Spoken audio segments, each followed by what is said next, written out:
ਗੁਰੂ ਪਿਆਰੀ ਸਾਧ ਸੰਗਤ ਜੀ, ਅੱਜ ਇਸ ਬਖਿਆਨ ਦੇ ਅੰਦਰ ਭਾਈ ਗੁਰਦਾਸ ਜੀ ਦੀ ਵਾਰ ਉਸ ਦਾ ਬਖਿਆਨ ਕਰਨ ਦਾ ਜ਼ਿਕਰ ਕਰਾਂਗੇ।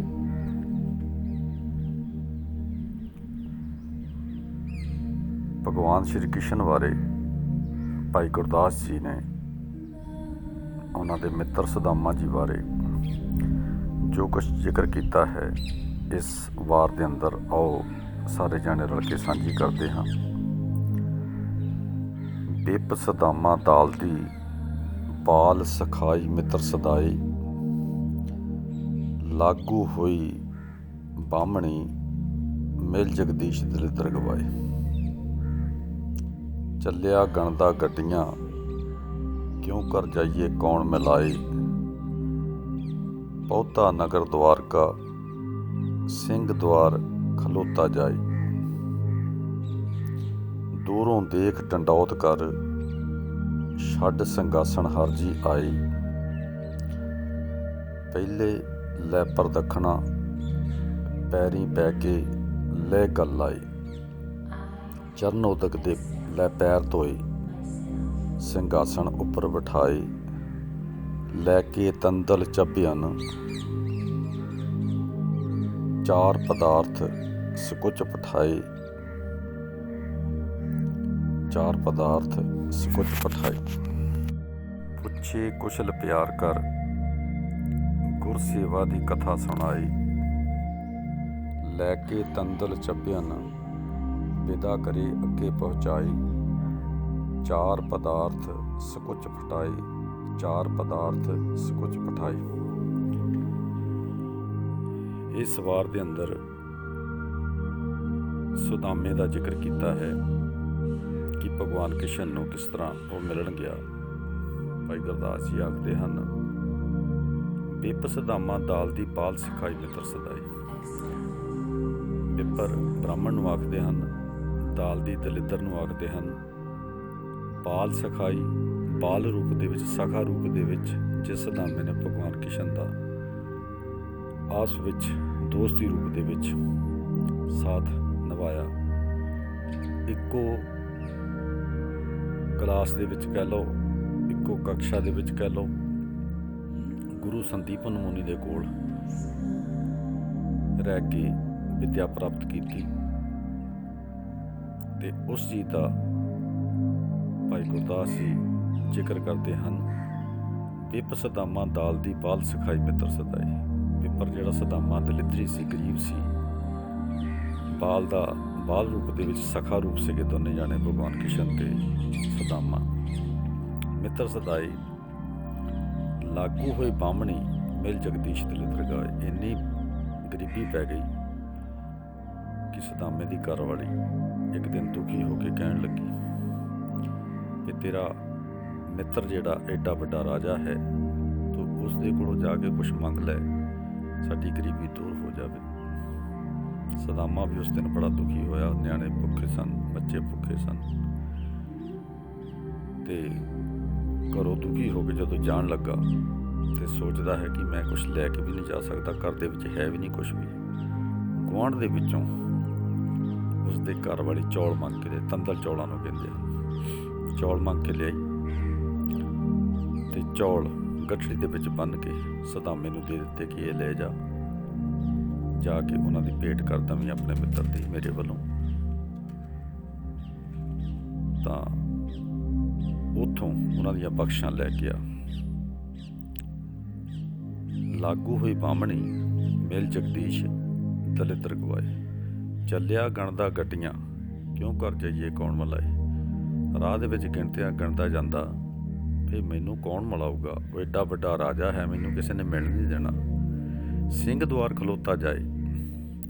ਸਭ ਤੋਂ ਵੱਡਾ ਜਿਹੜਾ ਦੁਆਰਕਾ ਦਾ ਗੇਟ ਸੀ, ਉਸ ਦੇ ਵਿੱਚ ਜਾ ਕੇ ਖੜਾ ਹੋ ਗਿਆ, ਪੁੱਛ-ਗਿੱਛ ਕੀਤੀ। ਆਖਰ ਦੇ ਵਿੱਚ ਭਗਵਾਨ ਕੋਲ ਖਬਰ ਪਹੁੰਚੀ। ਭਗਵਾਨ ਨੇ ਜਦੋਂ ਦੂਰੋਂ ਦੇਖਿਆ ਕਿ ਸੁਦਾਮਾ ਮੇਰਾ ਮਿੱਤਰ ਹੈ, ਦੌੜ ਕੇ ਆਪਣੇ ਸਿੰਘਾਸਣ ਤੋਂ ਉੱਠ ਕੇ ਜੋੜਾ ਵੀ ਨਹੀਂ ਪੈਰਾਂ ਦੇ ਵਿੱਚ ਪਾਇਆ ਤੇ ਸੁਦਾਮੇ ਨੂੰ ਮਿਲਣ ਲਈ ਆ ਗਏ। ਜਦੋਂ ਸਦਾਮੇ ਦੇ ਕੋਲ ਆਏ। ਦੌੜੇ ਦੌੜੇ ਆਪਣੀ ਸੁੱਧ ਬੁੱਧ ਖੋਈ ਹੋਈ ਸਿਰ ਮਿੱਤਰ ਹੀ ਮਿੱਤਰ ਦਿਸਦਾ ਸੀ ਕਿ ਸਦਾਮਾ ਮੇਰਾ ਮਿੱਤਰ ਆਇਆ ਹੈ। ਪਹਿਲੇ ਲੈ ਪਰਦਖਣਾ, ਪੈਰੀਂ ਪੈ ਕੇ ਲੈ ਗੱਲ ਆਏ। ਪਹਿਲੇ ਪਰਦਖਣਾ ਲਈ ਸਦਾਮਾ ਬ੍ਰਾਹਮਣ ਸੀ।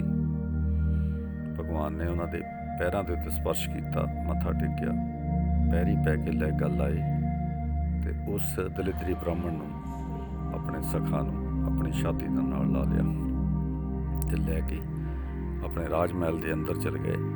ਉੱਥੇ ਸਿੰਘਾਸਣ ਦੇ ਉੱਤੇ ਜਾ ਕੇ ਬਿਠਾਇਆ। ਭਾਈ ਗੁਰਦਾਸ ਦੀ ਵਾਰ ਕੀ ਜ਼ਿਕਰ ਕਰਦੀ ਆ, ਚਰਨੋਦਕ ਲੈ ਪੈਰ ਧੋਏ, ਵਧੀਆ ਸੋਨੇ ਦੇ ਪਾਤਰਾਂ ਦੇ ਵਿੱਚ ਪਾਣੀ ਪਾ ਕੇ ਉਸ ਦੇ ਜੋ ਪੈਰ ਮਿੱਟੀ ਨਾਲ ਦੂਸ਼ਿਤ ਪਏ ਸਨ ਉਹਨਾਂ ਨੂੰ ਭਗਵਾਨ ਕ੍ਰਿਸ਼ਨ ਨੇ ਆਪ ਧੋਤਾ। ਰਾਣੀਆਂ ਨੇ ਪਾਣੀ ਪਾਇਆ ਤੇ ਹਾਲ ਚਾਲ ਪੁੱਛਿਆ। ਚਰਨੋਦਕ ਲੈ ਪੈਰ ਧੋਏ, ਸਿੰਘਾਸਣ ਉੱਤੇ ਬਿਠਾਏ,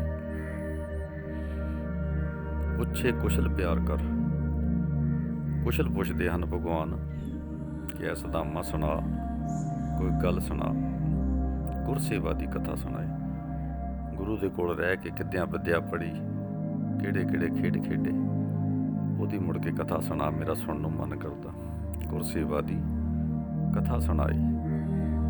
ਅਸਲ ਵਿੱਚ ਭਾਵ ਇਹ ਸੀ ਕਿ ਤੈਨੂੰ ਦਲਿੱਦਰ ਤਾਂ ਮਿਲਿਆ ਕਿ ਉੱਥੇ ਇੱਕ ਦਿਨ ਗੁਰੂ ਮਾਂ ਨੇ ਸਾਨੂੰ ਚਣੇ ਭੁੰਨ ਕੇ ਦਿੱਤੇ।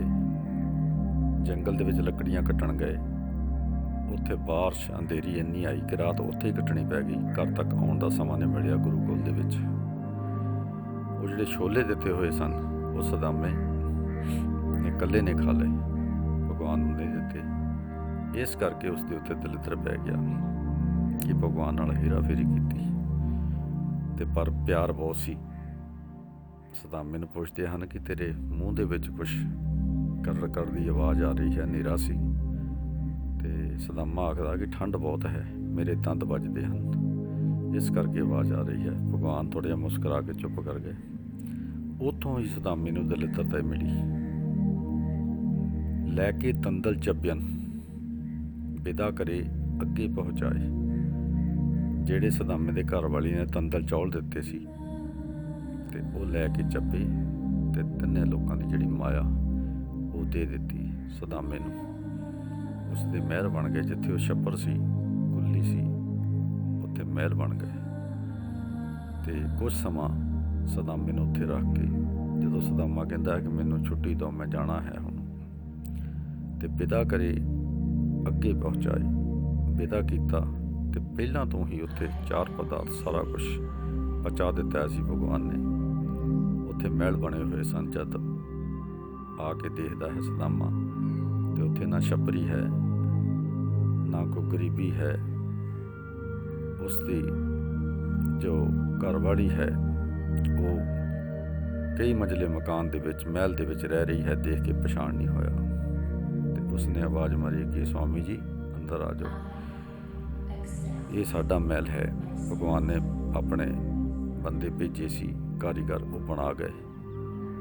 ਤੇ ਇਹ ਦੇਖ ਕੇ ਸਦਾਮਾ ਚਕਿਤ ਰਹਿ ਗਿਆ ਕਿ ਭਗਵਾਨ ਨੇ ਮੇਰਾ ਕੋਈ ਇੱਦਾਂ ਦਾ ਜ਼ਿਕਰ ਨਹੀਂ ਕੀਤਾ ਵੀ ਤੇਰੇ ਮਕਾਨ ਬਣ ਗਏ ਹਨ, ਤੇਰੇ ਮਹਿਲ ਬਣ ਗਏ ਹਨ। ਤੇ ਭਗਵਾਨ ਨੇ ਕੋਈ ਉਹ ਨਹੀਂ ਦੇਖਿਆ ਵੀ ਇਹ ਗਰੀਬ ਹੈ।